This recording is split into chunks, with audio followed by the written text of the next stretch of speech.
제목이 특별한 보통날 처음 경험하는 오늘이라는 제목 가지고 이제 말씀을 전하도록 하겠습니다. 제가 이제 지난 주간에 이제 병원에 좀 있었습니다. 또 우리 성도님들이 기도 많이 해주셔서 너무나 감사하고요. 병원에 있으면서 이제 큐티 본문을 가지고 창세기 말씀을 가지고 큐티를 좀 했습니다. 하면서 저에게도 참 남다른 은혜가 있었습니다. 이제 야곱에게 이제 레아가 있고 라헬이 이제 부부 이렇게 아내가 있잖아요. 근데 이 레아와 라헬은 이제 이 자매지간이라는 것을 알게 되는데, 야곱이 이제 외삼촌 라반의 집에 안에 가서 라헬을 얻기 위해서 7년을 봉사하고 섬기게 되었는데, 외삼촌 라반이 이 야곱을 속여서 라헬을 준 게 아니라 언니 레아를 주게 되었습니다.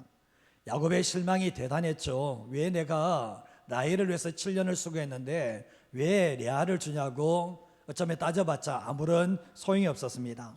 근데 외삼촌 라반이 너가 다시 7년을 내게 봉사하고 섬기게 되면 동생 라헬까지 주겠다라고 약속을 했고, 이 야곱은 그 라헬을 얻기 위해서 7년 동안 또다시 봉사하고 섬김으로 말미암아 라헬까지도 아내를 얻게 되었습니다. 근데 7년 동안 어쩌면 레아가 결혼을 하고 난 뒤에 정말 이 남편이라는 야곱이 자기에게 마음을 안 주는 거예요. 사랑하지도 않고 오로지 7년 동안 섬기는 이유가 라헬을 얻기 위해서 저렇게 하고 있다는 것을 다 알고 있었습니다. 이 레아의 마음이 어땠을까 생각해 보면 정말 야곱이 항상 야곱의 마음이, 남편의 마음이 동생에 가 있는 모습을 알게 되면서 힘들어했을 때 하나님께서 이 레아를 찾아가시고 레아를 위로하시는 역사가 있게 되었습니다. 그러면서 태의 문을 여시는데 창세기 29장 31절 말씀을 보시면 여호와께서 레아가 사랑받지 못함을 보시고 그의 태를 여셨으나 라헬은 자녀가 없었다라고 말씀하고 있죠. 정말 7년 전에 이미 결혼해서 자녀가 없었던 거예요.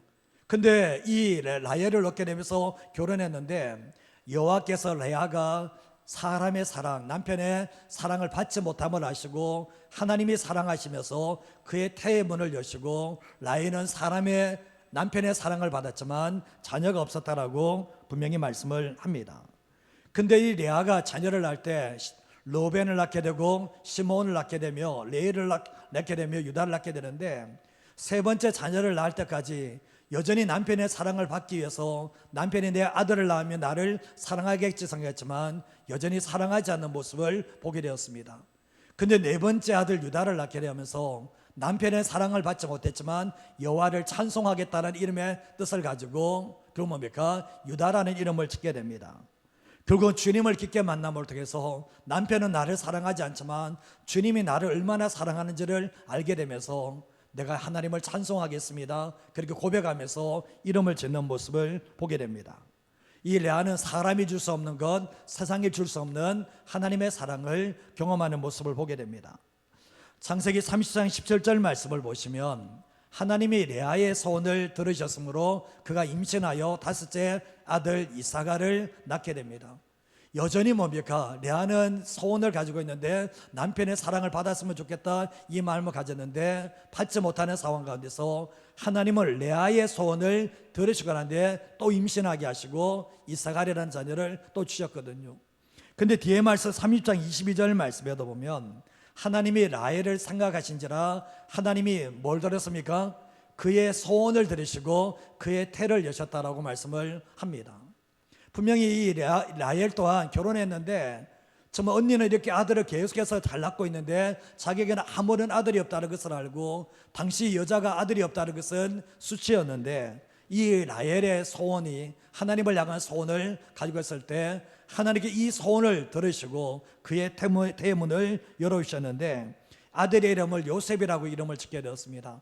이 요셉이라는 아들을 낳게 되면서 어떤 소원을 또 가진다 보면 다른 아들을 더하여 주시기를 원한다는 뜻으로 요셉이라는 이름을 졌을 때 그 소원을 들으시고 베냐민이라는 아들까지 주시는 역사가 있게 되었습니다. 우리의 삶을 살아갈 때 소원을 가진 게 너무나 중요하거든요. 아무런 소원 없이 살아가는 것은 죄 짓는 것보다 더 무섭습니다. 내 안에 아무런 꿈이 없고 소원이 없이 살아가는 것이 얼마나 무서운지에 대해서 말씀하시면서 하나님은 소원을 가진 사람의 그 소원을 들으시고 응답하신다는 것을 우리에게 말씀하고 계시죠. 빌립보서 2장 13절 말씀을 같이 한번 읽어보겠습니다. 너희 안에서 행하시는 이는 하나님이시니 자기의 기쁘신 뜻을 위하여 너희에게 소원을 두고 행하게 하시나니. 하나님께서는 우리 안에서 행하시는데 자기의 기쁘신 뜻을 위해서 우리에게 뭘 주시는가? 소원을 두고 행하신다라는 거죠. 그래서 우리가 보면 하나님을 향한 나의 소원이 있는가 하면 나를 향한 하나님의 소원이 우리 안에 들어와 있게 되는데, 이 소원을 가지고 살아가는 사람들은 그 소원이 응답되는 삶을 살게 되지만, 아무런 소원 없이 되는 대로 살아가고 있고 세상의 것만 추구하는 삶을 살아간다면 그 인생이 너무나 짧다는 것 또한 기억하셔야 됩니다. 이 예배 자리에 나올 때도 마찬가지입니다. 하나님을 향한 소원이 있어야 되는 거죠. 하나님을 깊게 만나기를 원하고 하나님의 말씀을 통해 새롭게 되기를 원하는 그 소원을 가지고 나올 때 그 소원대로 응답하시는 하나님의 역사가 있다는 것을 기억하셔야 됩니다. 우리는 이제 평범한 일상 속에서 특별한 일들이 일어나게 됩니다. 평범한 일상 속에 살아갈 때 다른 사람에게는 보통 날인데 내게는 특별한 날이 될 수가 있죠. 보면 다른 사람들의 평범한 날 속에서 나는 결혼을 할 수 있고 아들을 낳을 수 있고 직장 취업할 수 있고 평범한 날들 속에서 특별한 날들이 있게 되는데, 시간을 말할 때 성경에서 세 가지 단어가 있습니다. 크로노스, 카이로스, 플레로라는 단어가 있어요. 근데 이 크로노스라는 것은 일상적인 시간을 얘기할 때 크로노스라고 하고, 카이로스라는 것은 기회의 때, 적절한 때, 특별한 때를 이야기할 때 카이로스라는 단어를 쓰고 있고, 플레로라는 것은 완성의 때를 이야기할 때 플레로라는 단어를 쓰고 있습니다. 오늘 우리가 이 예배 드리지만 오늘 이 예배는 처음 있는 예배예요.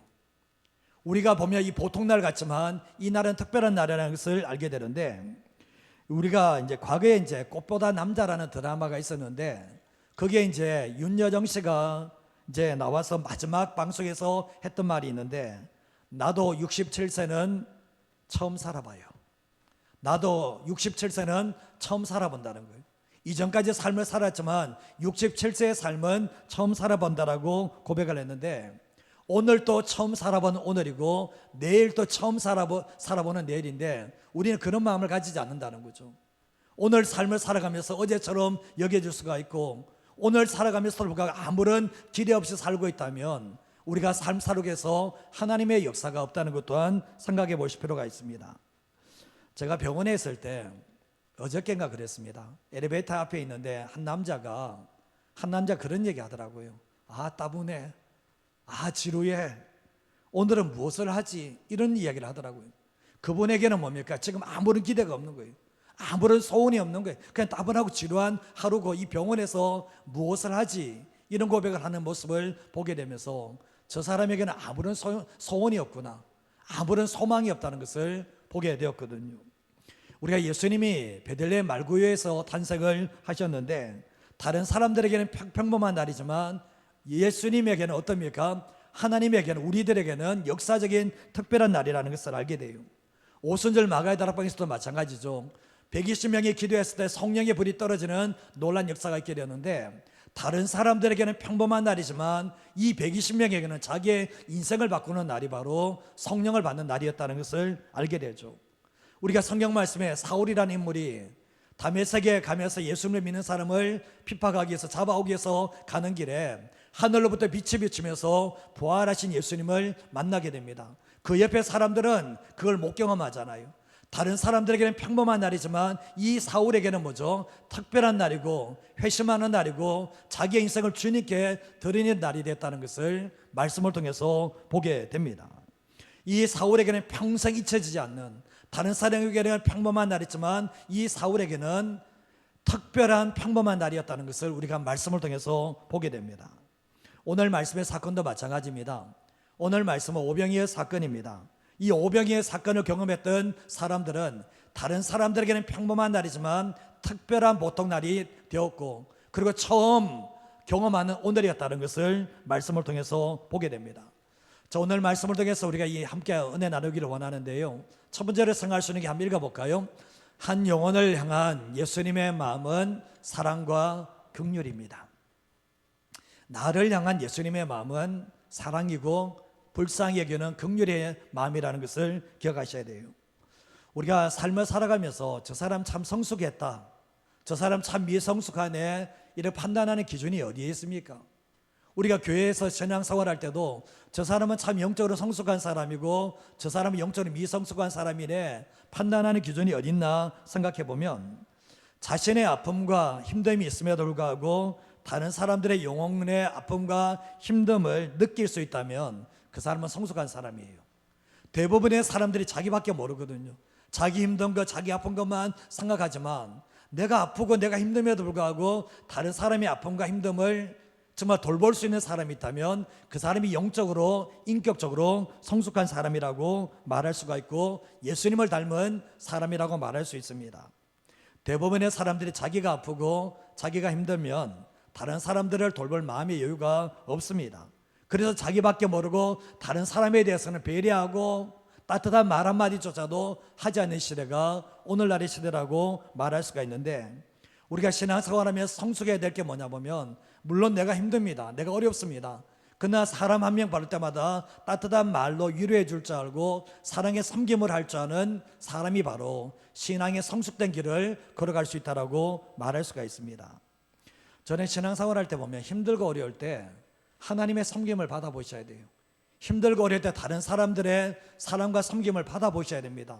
왜냐하면 받아보지 않는 사람은 베풀지 못한다는 거죠. 내가 보면 다른 사람이 힘들고 어려울 때 섬겨주고 베풀 줄 아는 이유가 뭔지 아십니까? 내가 받아봤기 때문에 그래요. 그러나 내가 받아보지 못한 이 고아와 같이 사람들은 다른 사람에게 베푸는 삶을 살아가기에 참 힘들다는 것을 알게 되는데, 그래서 성숙한 사람들은 나보다 남을 낮게 여깁니다. 낮게 여기는 게 아니라 낮게 여기고, 그리고 다른 사람을 먼저 생각할 줄 아는 사람이 성숙된 사람이라고 말할 수가 있습니다. 고린도전서 10장 31절에 33절 말씀해 보면 사도 바울이 영적으로 성숙한 사람에 대해서 얘기하는데, 영적으로 성숙한 사람은 먹든지 마시든지 무엇을 하든지 다 하나님의 영광을 위해서 합니다. 모든 기준이 뭐냐? 하나님께 영광이 되는가? 하나님이 기뻐할 수 있는 것이 되는가? 그게 성숙한 사람의 특징이고, 뒤에 말씀을 보시면 유대인에게나 헬라인에게나 하나님의 교회나 거치는 자, 걸림돌이 되지 않고 33절 말씀에 보면 나와 같이 모든 일에 모든 사람을 기쁘게 하여 자기의 유익을 구하지 아니하고 많은 사람의 유익을 구하여 그들로 구원을 받게 하는 사람이 바로 이런 사도 바울과 같은 사람이 영적으로 성숙한 사람이라는 것을 알게 됩니다. 신앙생활 때 영적으로 성숙하지 않은 사람은 자기를 기쁘게 합니다. 자기의 유익만 구합니다. 그러나 성숙한 사람들은 다른 사람, 모든 사람을 기쁘게 하고 다른 사람의 유익을 구하는 사람이 바로 영적으로 성숙하고 그 사람을 구원받게 하는 것이 바로 영적으로 성숙한 사람의 특징이라는 것을 알게 됩니다. 마가복음 6장 30절에 32절 말씀에 보면 이전에 예수님께서 제자들에게 전도를 명령하시고 전도를 하면서 파송하셨습니다. 둘씩 짝지어서 가서 복음을 전하며 병든 자를 치유하며 귀신을 쫓아내는 사역을 했는데, 그 사역을 다 마치고 30절 말씀에 보면 돌아와서 사도들이 예수께 모여서 자기들이 행한 것과 가르친 것을 낱낱이 구하게 됩니다. 귀신 쫓아내고 병든 자 치유하고 복음을 전한 것을 낱낱이 구하고 난 뒤에 31절 말씀을 보시면 그때 예수님이 하시는 말씀은 뭡니까? 너희는 따로 한적한 곳에 가서 어떻게 하라고요? 잠깐 쉬어라는 거예요. 근데 왜 그렇게 말씀하시냐? 오고 가는 사람이 많아서 제자들이 음식 먹을 시간도 없으니까 주님께서 잠깐 멀리 떨어져서 쉬어라고 했을 때 32절 말씀에 이에 배를 타고 따로 한적한 곳에 가셨다라고 말씀을 하고 계십니다. 예수님은 제자들을 배려하십니다. 자신이 물론 힘듭니다. 자신이 더 힘들지만 예수님께서는 제자들이 힘들 것일까 싶어서 따뜻하게 배려하시는 이런 모습을 보게 되거든요. 근데 마태복음 14장 13절과 14절 말씀 또 같이 한번 읽어보겠습니다. 예수께서 들으시고 배를 타고 떠나사 여러 고을로부터 걸어서 따라간지라. 예수께서 나오사 큰 무리를 보시고 불쌍히 여기사 그 중에 있는 병자를 고쳐주시니라. 아멘. 예수님이 세례 요한의 죽음을 들으셨습니다. 13절 말씀에 들으셨다라는 것은 세례 요한의 죽음을 들으셨는데, 배를 타고 어쩌면 아프고 힘든 상황 안에서 멀리 떠나서 빈들로 가시는데 예수님의 마음을 모르는 무리들이 여러 곳로부터 예수님을 따라오게 됩니다. 그때 14절 말씀, 예수님께서 자신의 아픈 마음과 힘듦을 감추시고 나오십니다. 그리고 큰 무리를 보시고 불쌍히 여기십니다. 불쌍히 여기시면서 자신의 마음이 힘듦에도 불구하고 그 무리들을 병자를 고쳐주시고 귀신을 쫓아주는 그 사역을 하시게 되었던 거죠. 그래서 예수님은 티내지 않으시고 다른 사람들을, 모든 사람을 따뜻하게 맞이하시고 치유하시고 말씀으로 새롭게 하시는 그 사역을 하셨던 거예요. 근데 마가복음 6장 45절과 46절 말씀에도 보시면 예수님께서 오병이어 사건을 다 일으키셨어요. 이미 끝나고 다 돌아가셨는데 예수님께서 즉시 제자들을 제쳐가서 자기가 무리를 보내는 동안에 배 타고 앞서 건너편 벳사다로 가게 하시는데, 그리고 무리를 작별하신 후에 기도하러 산으로 가십니다. 예수님께서 오병이어 사건을 일으키실 때 예수님이 힘듭니까? 제자들이 힘듭니까? 예수님이 힘드시잖아요. 병든 자 고쳐주고 모든 사역을 하셨는데 예수님께서 오병이어 사건 다 마치고 난데 즉시 제자들을 재촉해서 이 다독여서 어떻게 합니까? 자기가 무리를 보내는 동안에 배 타고 건너가라는 거예요. 너희들도 수고했으니 건너가라고 얘기하면서 예수님은 무리를 작별하신 후에 기도하러 산에 가셨다. 2만 명이 넘는 사람들에게 한 명 한 명 돌아갈 때 인사하고 작별하고 한 명 한 명씩 고맙습니다 인사할 때마다 악수할 때마다 다 보내시고 난 이후에 예수님이 산으로 올라가시는 모습을 보게 됩니다. 이 모습을 통해서 뭘 깨닫습니까? 예수님의 제자들을 향해서도 사랑과 긍휼의 마음을 가지고 계시고 무리를 향해서도 뭡니까? 사랑과 긍휼의 마음을 가지고 계시는데 예수님은 세례 요한의 죽음 때문에 정말 그 아픈 상처를 가지고, 아픈 힘든 걸 가지고 육신의 피곤함에도 불구하고 다른 사람들을 먼저 배려하시는 이런 모습을 보게 됩니다. 마태복음 15장 32절 말씀도 같이 한번 읽어보겠습니다. 예수께서 제자들을 불러 이르시되 내가 무리를 불쌍히 여기노라. 그들이 나와 함께 있은지 이미 사흘임에 먹을 것이 없도다. 길에서 기진할까요? 굶겨 보내지 못하겠노라. 이건 오병이어 사건이 아니고 칠병이어 사건이에요. 칠병이어 사건, 떡 7개와 물고기 2마리로 4,000명이 먹기는 사건인데 예수님께서 제자들에게 하셨던 말씀이 내가 무리를 어떻게 한다고요? 불쌍히 여긴다는 거예요. 그들이 나와 함께 3일 있었는데 그냥 돌려보내지 못하겠다는 거예요. 길에서 기진할까 하여 굶겨 보내지 못하겠다 하면서 그 자리에서 기적을 나타내셨다는 것을 알게 됩니다. 결국 예수님의 마음은 뭡니까? 사랑과 긍휼의 마음으로 모든 사역을 하고 있다는 것을 알게 됩니다. 그래서 주님을 닮아가는 사람이 어떤 사람인가? 사랑과 긍휼의 마음을 가지고 영혼들을 섬기는 사람이 바로 정말 주님의 사람이라는 것을 알게 되죠. 제가 이제 병원에 들어가기 전에 교통사고가 났거든요. 교통사고가 났는데 왜 이런 사고가 일어났을까 생각을 좀 해보면서 내가 좀 급한 건 아닌가, 조급한 건 아닌가, 내가 하나님보다 좀 앞서는 건 아닌가, 이런 생각을 해보면서 어쩌면 제 자신을 돌보는 시간을 가지게 되었는데, 그러면서 깨닫는 게 뭐냐 보면 하나님의 은혜가 참 크구나. 이런 사고 속에서도 주님이 나를 돌보시고 나와 함께 하셨다는 것을 부인할 수가 없게 되었던 거예요. 우리가 온 인류를 향한 예수님의 마음이 동일하고 여러분 성도 한 분 한 분을 향한 주님의 마음이 동일하잖아요. 그게 뭡니까? 하나님은 나를 사랑하시고 나를 긍휼히 여기신다는 것을 알게 되죠. 여러분의 삶의 모양은 어떻든지 내 삶이 힘들고 어려운 상황 가운데서도 낙심하지 말아야 될 이유가 뭐냐 보면 주님이 그 가운데서 함께 계시고 사랑해 주시고 여전히 불쌍히 여기신다는 것을 잊어버리지 마시고 살아가시기를 바랍니다. 우리가 예수님을 인격적으로 만나셨습니까? 예수님을 인격적으로 만났다면 그 예수님은 내게 어떤 분이십니까?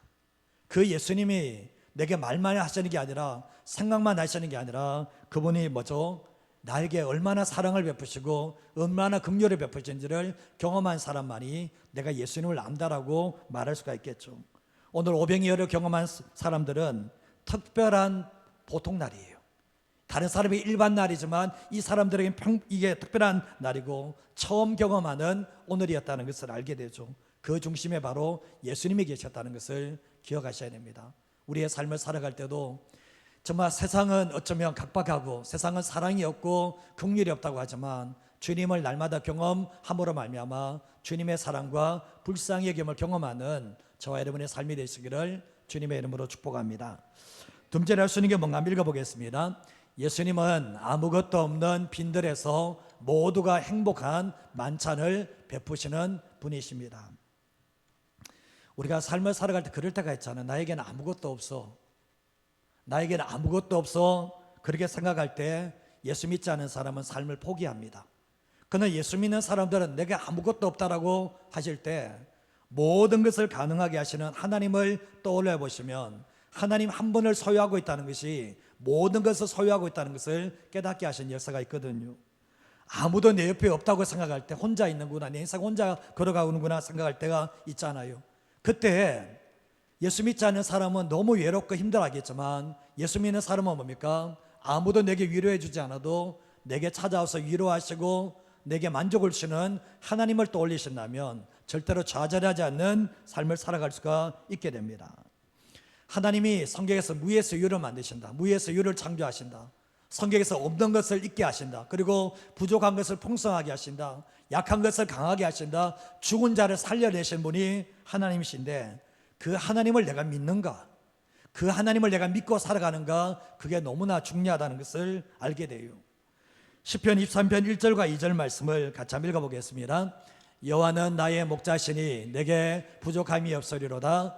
그가 나를 푸른 풀밭에 누이시며 쉴만한 물가로 인도하시는 도다.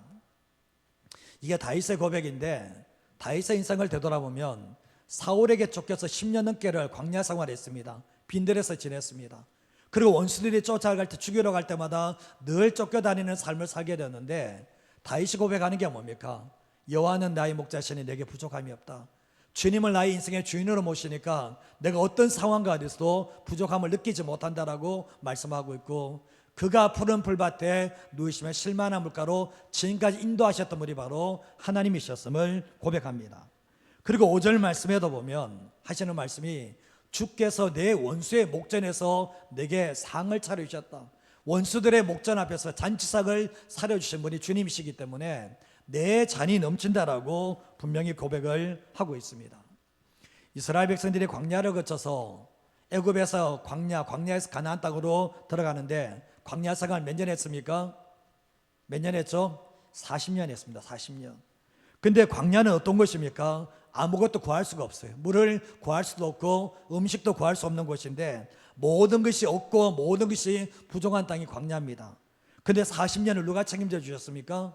광야 40년 만나를 내리시고 물어주시고 정말 주님께서 낮에는 구름궤도 밤에는 불궤도 인도하신 분 누구십니까? 하나님이 하셨잖아요.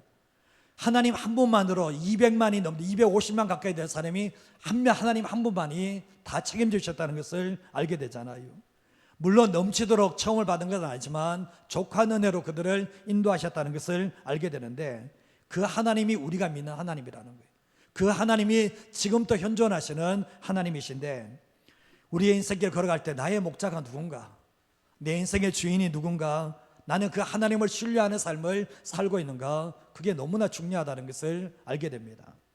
마가복음 6장 34절 말씀해 보시면 예수께서 나와서 큰 무리를 보시고 목자 없는 양 같음으로 인하여 불쌍히 여기사 치유하시고 또 여러 말씀을 가르치게 되는데 하나님의 말씀은 영혼의 양식입니다. 하나님의 말씀은, 예수님의 말씀은 생명의 양식을 주게 되었는데 이거는 육신의 양식과는 비교할 수 없는 생명의 말씀을 그들에게 주셨고 그들의 인생을 복되게 하는 말씀이고 복음이었다는 것을 알게 됩니다. 그런데 35절 37절 말씀에 보면 이제 때가 저물어 가니까 예수님의 제자들이 예수님께 나와서 제안을 합니다. 주님, 이곳은 빈들이고 날이 저물어 갑니다. 뒤에 말씀을 보시면 무리를 보내서 두루 촌과 마을로 가서 무엇을 사 먹게 하옵소서라고 제안을 하게 되죠. 그때 누가 이게 대답하나 보면 빌립이 대답을 한 겁니다. 정말 주님께서 하시는 말씀이 너희가 먹을 것 주라 그러니까 빌립이 했던 말이 우리가 가서 200데나리의 뜻을 사다가 먹이리까 이렇게 말을 하고 계시거든요. 근데 또한 정말 주님께서 뒤에 38절에서 말씀을 보시면 이제 예수님이 말씀하십니다. 너에게 떡 몇 개가 있냐? 가서 찾아봐라고 얘기합니다. 2만 명이 넘는 사람에게 떡을 찾으러 다녔는데 떡 5개와 물고기 2마리가 소년이 이것을 가지고 있었던 거죠. 근데 39절 말씀에 제자들에게 명하서 그것을 가지고 그 모든 사람으로 때를 지어서 푸른 잔디 위에 앉게 만드시고 때로 100명 앉아있고 50명씩 앉아서 이렇게 앉아있었는데 주님께서 어떻게 하십니까? 정말 그 모든 사람을 먹이시는 놀라운 역사가 있게 되었던 거죠. 근데 예수님께서 하늘을 향해서 축사하시고 기도하시고 난 이후에 사람에게 나눠주라 그러는데 제자들이 봤을 때 이거 가지고 누구 먹이자는 거예요. 근데 나눠주고 계속 나눠줘도 계속해서 떡이 계속해서 물고기가 생각나면서 2만 명이 넘는 사람이 다 먹고 난 이후에도 12강조리가 남는 일들이 있게 되었습니다. 빈들에서 광야에서 배불리 먹는 행복한 만찬, 웃음꽃이 피어나는 그런 놀라운 역사가 일어났습니다. 광야에서 처음 경험하는 예수님이 차리신 오늘의 만찬이었다는 것을 알게 되는데 이게 바로 예수님의 능력이었다는 것을 알게 돼요. 그러면 예수님이 우리에게는 어떻게 하실까요? 마태복음 6장 24절 말씀 같이 한번 읽어볼까요? 한 사람이 두 주인을 섬기지 못할 것이니 혹 이를 미워하고 저를 사랑하거나 혹 이를 중히 여기고 저를 경히 여기므라 너희가 하나님과 재물을 겸하여 섬기지 못하느니라. 예수 믿는 사람의 주인은 누구십니까? 하나님이 주인이죠. 하나님이 주인인데 예수 믿는 사람이 세상 속에 살다가 보면 하나님도 필요하고 하나님도 섬겨야 되고 돈도 섬겨야 되는 이 두 주인을 자꾸 섬기려고 합니다. 그때 예수님이 하셨던 말씀이 한 사람이 두 주인을 섬길 수 있다고요? 섬길 수 없다. 내 마음의 보좌에는 딱 한 분만 앉게 돼 있어요. 하나님이 앉든가 아니면 돈이 앉든가 다른 그 무엇이 있든가 한 대상이 중심을 앉는 것이지 두 주인을 섬길 수 없다라고 분명히 말씀을 합니다. 나는 하나님을 섬기면서 돈도 섬깁니다. 그건 안 된다라는 얘기예요. 내가 돈을 사랑하는 사람들은 그 사람이 하나님을 섬긴다고 생각할지 모르겠지만 그 마음의 중심에는 돈이 있어서 결국은 하나님을 사랑하는 게 아니라 하나님을 중요하시 여기는 것이 아니라는 것을 분명히 말씀을 합니다. 이거는 예수님의 말씀이라는 거예요. 근데 예수님이 이 말씀을 하시고 난 뒤에 무엇을 먹을까 무엇을 마실까 입을까 염려하지 마라 믿음이 적은 자들아라고 말씀을 하시는데 마태복음 6장 32절 말씀을 한번 읽어보겠습니다. 이는 다 이방인들이 구하는 것이라 너희 하늘 아버지께서 이 모든 것이 너희에게 있어야 할 줄을 아시느니라. 우리가 하나님 외에 다른 것을 섬기는 게 우상 숭배라고 얘기하잖아요. 근데 주님은 너희가 무엇을 먹을까 무엇을 마실까 입을까 염려하지 마라. 내가 있어야 될 거 다 안다. 덜의 백합을 보라. 정말 하국에 던질 덜풀 봐라. 주님은 내가 다 먹이시는데 하물며 너희일까 보냐 주님이 말씀을 하셨거든요. 그럼에도 불구하고 문제가 뭐냐 보면 염려를 끊어지게 하고 있고 염려를 놓치지 않는 삶을 살아가는 것이 인간의 모습이라는 것을 알게 됩니다. 우리가 잘 아시다시피 염려는 하나님을 믿지 않는 것에서 나옵니다. 하나님을 불신하는 것에서 염려가 나오는 것이고 신뢰는 하나님을 전적으로 믿기 때문에 신뢰가 나올 수가 있다는 것을 알게 됩니다. 오늘 말씀에 보면 빈들에서 광야에서 웃음꽃이 피도록 만드셨습니다. 정말 2만 명이 배고파서 꼬르륵 하는 소리가 있었지만 주님은 오병이어 사건을 통해서 거기에 있는 모든 사람들을 다 풍족히 먹이시는 분이셨다는 것을 알게 됩니다. 예수님 한 분이면 충분했던 거죠. 그 광야에서 웃음꽃이 피어나고 행복한 만찬을 하게 만든 것은 예수님의 능력이었다는 것을 알게 되는 거죠. 우리 인생 그렇지 않습니까? 우리의 인생을 주님께 맡기지 못하는 이유가 뭡니까? 광야 이스라엘 40년 동안 주님이 다 200만이 넘는 사람을 다 먹이셨고 오늘 빈들에서도 이 2만 명이 넘는 사람을 다 먹이신 분이 예수님이신데 우리가 주님께 인생을 못 맡기는 이유가 뭡니까? 왜 주님께 인생 맡기면 내 인생에 문제가 생깁니까? 우리는 자꾸 내 자신을 붙잡고 있어요. 계속해서 내 세상을 붙잡고 있어요. 그리고 계속해서 염려를 하고 있어요. 주님이 하시는 말씀은 네 염려하는 그 손에서 좀 나와봐라. 내게 좀 맡겨봐. 근데 우리는 끝까지 뭡니까? 주님 못 맡겨요. 이 염려는 내가 짊어지며 이렇게 하니까 주님이 하시는 말씀은 네가 놓지 않는 한 내가 도와줄 수 없다라고 주님 말씀을 하고 계시거든요. 우리가 신앙생활 할 때 보면 예수님을 믿고 신뢰하는 사람들은 맡기겠죠. 내 자식도 맡기겠죠. 내 삶도 맡기겠죠. 근데 얼마든지 주님은 오늘 이 빈들에서 이 사람들을 만족시킬 수 있다면 내 인생 한 명이 200만이 넘는 사람들 책임지시는 나 한 명 주님 못 책임지겠습니까? 맡기지 않으니까 문제가 생긴다는 것을 기억하시면서 살아가셔야 돼요. 우리가 신명기 8장 3절 말씀을 같이 한번 읽어보겠습니다. 너를 낮추시며 너를 줄이게 하시며 또 너도 알지 못하며 내 조상들도 알지 못하던 만나를 내게 먹이신 것은 사람이 떡으로만 사는 것이 아니요 여호와의 입에서 나오는 모든 말씀으로 사는 줄을 내가 알게 하려 하심이니라. 하나님이 이스라엘에게 하늘의 만나를 주신 이유가 뭐냐? 그거 먹고 배불러라고? 그게 아니라는 얘기예요. 그걸 넘어서 뭡니까? 여호와 입에서 나오는 모든 말씀으로 살게 하기 위해서 이 만나를 줬다라고 말씀을 하고 계시거든요. 우리 인생에 걸어갈 때 인생의 빈들, 인생의 광야, 인생의 고난을 만나보신 분들이 계시죠. 인생의 고난의 현장 속에서 주님이 나를 먹이시고 나를 채우시고 나를 책임지시는 그 하나님을 경험하신 분이 계시죠. 그분들이 하나님께 인생을 맡기는 겁니다. 그러나 내 인생의 고난의 늪에서 하나님이 내게 찾아오셔서 내 삶을 도우시고 채우시는 것들을 경험하지 못하신 분들은 여전히 염려하면서 걱정하면서 살아갈 수밖에 없는 거예요. 여러분, 미래를 여러분이 책임질 수 있습니까? 여러분이 미래를 장담할 수 있습니까? 없습니다. 그러면 오늘 이 말씀을 보시면서 빈들에서 모든 사람에게 행복한 만찬을 만들어주시는 분이 중심이시라면 우리의 인생에 불행할 이유가 어디에 있습니까? 예수 믿는 사람이 불행할 이유가 어디에 있어요? 예수님이 계시는데. 그러면 우리의 삶을 살아갈 때 예수님께 모든 것을 맡기고 생명의 말씀을 붙잡고 살아갈 때 그분께서 내 인생을 책임진다는 믿음을 가지고 살아갈 수 있는 우리 모든 성도님 되시기를 주님의 이름으로 축복합니다. 마지막 한 가지만 말씀드리겠습니다. 한번 읽어보겠습니다. 표적의 목적은 예수님이 하나님의 아들이시고 생명을 주시는 주님이 되시기 위함입니다. 이게 표적을 주시는 목적이에요. 오병이의 사건을 경험했습니다. 예수님이 하나님의 아들이시구나, 예수님이 생명을 주시는 주님이시구나를 깨닫는 사람이 있는가 하면 이 사건을 경험하면서도 예수님이 하나님의 아들이시고 생명을 주시는 주님이시라는 것을 깨닫지 못하는 사람들이 있습니다. 이유가 뭐라고 생각하십니까? 초점입니다. 이 오병이의 사건이라서 초점이 예수님께 있는 사람들, 예수님의 존재에 있는 사람이 있는가 하면 오병이의 사건을 보고 일어난 현상에 초점을 두는 사람이 있습니다.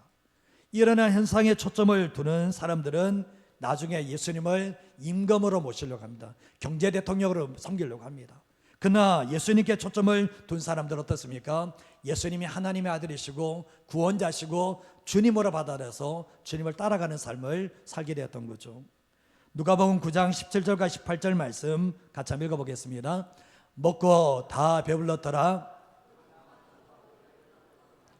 거두니라. 예수께서 따로 기도하실 때에 제자들이 주와 함께 있더니 물으시되 무리가 나를 누구라고 하느냐. 누가복음에서는 오병이어 사건이 일어나고 난 뒤에 다 배불리고 난 뒤에 주님께서 따로 계실 때 기도하실 때에 뒤에 말씀을 보시면 제자들과 함께 있는데 제자에게 질문하십니다. 무리가 나를 누구라고 하느냐. 그렇게 연이어서 너희는 나를 누구냐 했을 때 베드로가 고백했던 게 뭡니까? 주는 그리스도시요 살아계신 하나님의 아들이시라고. 이 사건을 보면서 주는 주라고 고백을 하고 있고 당신이 하나님의 아들이고 살아계신 하나님의 아들이라고 고백하는 모습을 보게 되죠. 요한복음 6장 14절과 15절 말씀을 보시면 그 사람들이 예수님께 행하신 이 표적, 오병이의 표적을 봤습니다. 근데 참으로 세상에 오실 그 선지자, 구약에서 말한 세상에 오실 그 선지자 메시아가 아니냐라고 이야기하지만 15절 말씀에 보시면 그러므로 예수님께서 그들이 와서 자기를 억지로 붙들어 임금으로 삼으려는 줄 아시고 다시 혼자 산으로 떠나가셨다라고 말씀합니다. 이 사람이 예수님이 누구인 줄 아는가? 모릅니다. 예수가 하나님의 아들이시고 생명을 주시고 주인이라고 해서 깨닫지 못하니까 자기 인생을 자기를 배불리게 하는 임금으로 여기니까 그런 뭡니까? 예수님께서 안타까운 마음으로 다시 떠나가시는 이런 모습을 보게 됩니다. 예수님은 그들의 배고픔을 채우시는 임금이 아니라 그들의 영혼과 그들의 인생의 주님이 되기를 원하셨던 거죠. 그들에게 예수님이 생명을, 영생을 주기를 원하셨다는 것을 알게 되는데 그것을 깨달은 사람만이, 그것에 눈이 열린 사람들만이 예수님을 주님으로 모시고 주님을 따라가는 삶을 살게 되었던 거예요. 요한복음 20장 30절과 31절 말씀해 보시면 예수님께서 제자들 앞에서 이 책에 요한복음에 기록되지 않은 다른 표적도 많이 행하셨습니다. 오병이어뿐만 아니라 죽은 자 살려낸 기적도 다 행하셨는데 이유가 뭐냐? 31절 말씀에 오직 이것을 기록함은 너희로 예수께서 누구요? 하나님의 아들 그리스도이심을 믿게 하려 하며 또 너희를 믿고 그 이름을 위하여 그 이름을 힘입어 생명을 얻게 하려 함이라라고 말씀을 하고 계시죠. 예수님이 오병이어 사건을 일으킨 이유가 뭡니까? 이 표적을 나타낸 이유가 뭡니까? 예수께서 하나님의 아들이시고 예수께서 그리스도이시고 이 예수님을 믿고 힘입어 생명을 얻게 하는 것이 이 오병이어 사건을 일으킨 목적이라는 것을 우리에게 말씀하고 있죠.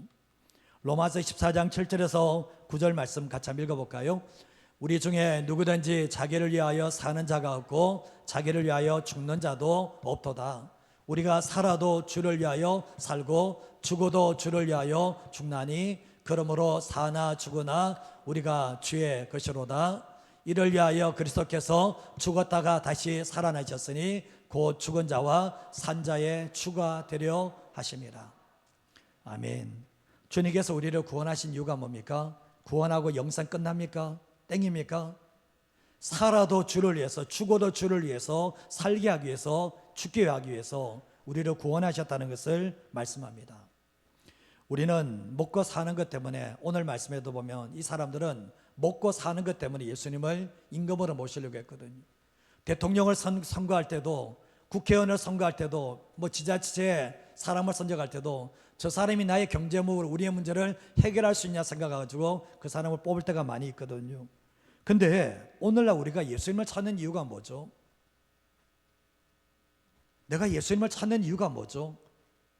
안 찾는 사람들은 이야기할 필요가 없겠지만 내가 예수님을 찾는 이유가, 내가 평범한 일상 속에서 예수님을 찾는 이유가 있을 것이고, 어떤 사람이 위기 때만 예수님을 찾는 이유가 있을 겁니다. 혹여나 나의 필요 때문에, 먹고 배부른 것 때문에 예수님을 찾는 것은 아닌가? 오직 나의 필요만 위해서 예수님을 찾는 것은 아닌가? 한번 점검해 보셔야 되거든요. 예수님이 내게 어떤 분이신가?